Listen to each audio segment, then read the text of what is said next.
Welcome back to my channel. Picture this. A sold-out Jane's Addiction concert. Boston is rocking. The band is on fire.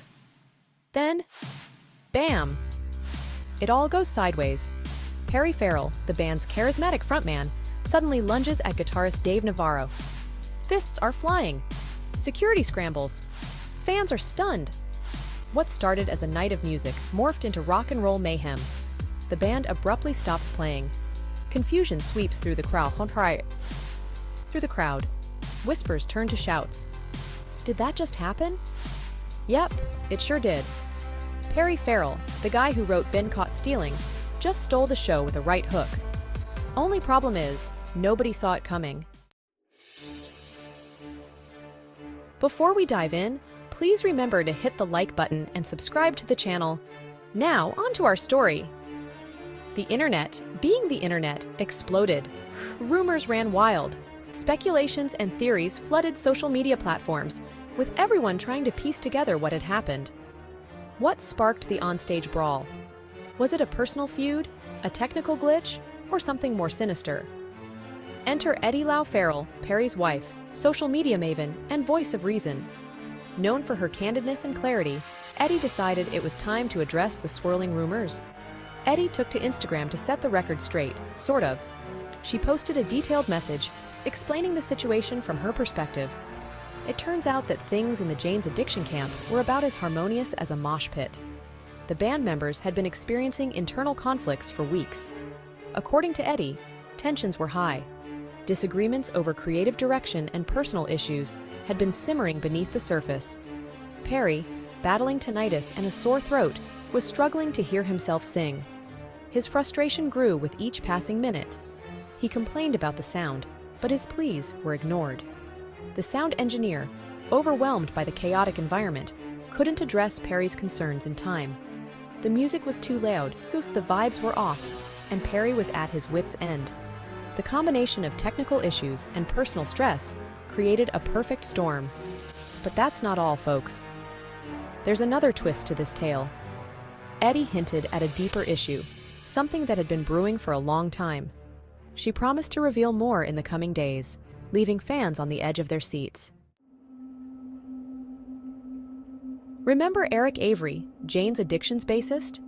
The man who laid down those iconic bass lines that defined the band's sound?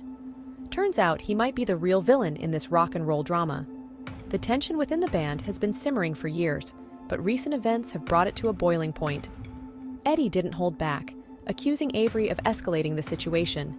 She claims that his actions were not just a momentary lapse in judgment, but part of a pattern of behavior. According to her, Avery got physical with Perry backstage, putting him in a headlock and even throwing a few punches. This wasn't just a minor scuffle, it was a full-blown altercation that left everyone in shock. Ouch! Talk about low blows, both literally and figuratively. The audience was left in disbelief, and the band's future seemed uncertain. Now, we haven't heard Avery's side of the story. He has remained tight-lipped, leaving fans and critics alike to speculate about his motives and actions. Maybe he's got a perfectly reasonable explanation for putting his bandmate in a headlock. Perhaps there were underlying issues that led to this explosive confrontation. Maybe it was a friendly wrestling match gone wrong? Sometimes, what starts as a joke can quickly spiral out of control, especially in the high-pressure world of rock and roll. Or perhaps a new form of musical inspiration. Bands often push boundaries, and maybe this was an extreme, albeit misguided attempt at finding a new creative spark. Hey, stranger things have happened in the name of rock and roll. From onstage antics to offstage drama, the world of music is full of unexpected twists and turns. Only time will tell how this saga unfolds. The aftermath of the Boston Brawl was messy, to say the least. The concert that was supposed to be a night of unforgettable music turned into a chaotic scene. The stage, once set for a spectacular performance, was now a silent witness to the turmoil that had unfolded. Avery reportedly apologized to the stunned audience before exiting the stage, his voice barely audible over the murmurs of confusion and disappointment. He left everyone wondering if he was sorry for the fight or for the fact that the concert ended early. The ambiguity of his apology only added to the uncertainty that hung in the air. Jane's Addiction, meanwhile, went radio silent. The band that had once been so vocal and engaging with their fans had suddenly clammed up. No official statement, no apologies, no explanations. It was as if they had vanished into thin air, leaving their fans in a state of bewilderment. Fans were left in limbo, wondering if this was the end of Jane's Addiction. The uncertainty gnawed at them as they speculated about the future of the band they had come to love. Had the band that once sang about Mountain Song finally crumbled under the weight of their own internal drama? The song that had once been an anthem of resilience now seemed like a distant memory. Only time will tell, but one thing's for sure. This wasn't your typical rock and roll concert.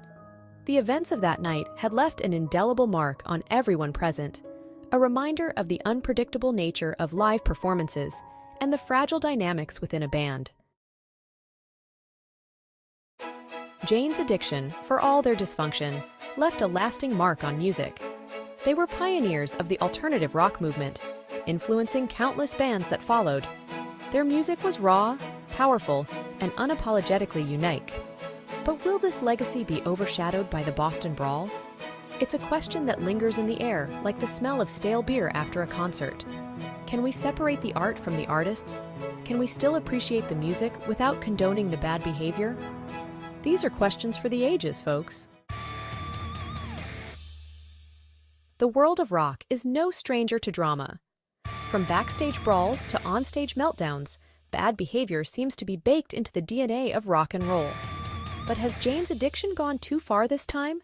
Have they crossed the line from rock stars to cautionary tales? Only time will tell if Jane's Addiction can recover from this. Will they kiss and make up? Will they go their separate ways? Or will they continue to fight like a band possessed, fueled by ego, anger, and maybe a little too much tequila? Stay tuned, folks. So, there you have it. The Jane's Addiction saga continues, full of twists, turns, and enough drama to make a soap opera jealous. Who's right? Who's wrong? Frankly, folks, we're not here to judge. We just report the news, or at least our version of it. We'll leave it up to you to decide. Was this just another rock and roll meltdown, or a sign of deeper issues within the band? One thing's for sure, Jane's Addiction knows how to put on a show, even if it's not the show everyone expected. Thanks for watching. Please be sure to hit the like button, subscribe to the channel, and leave your thoughts below.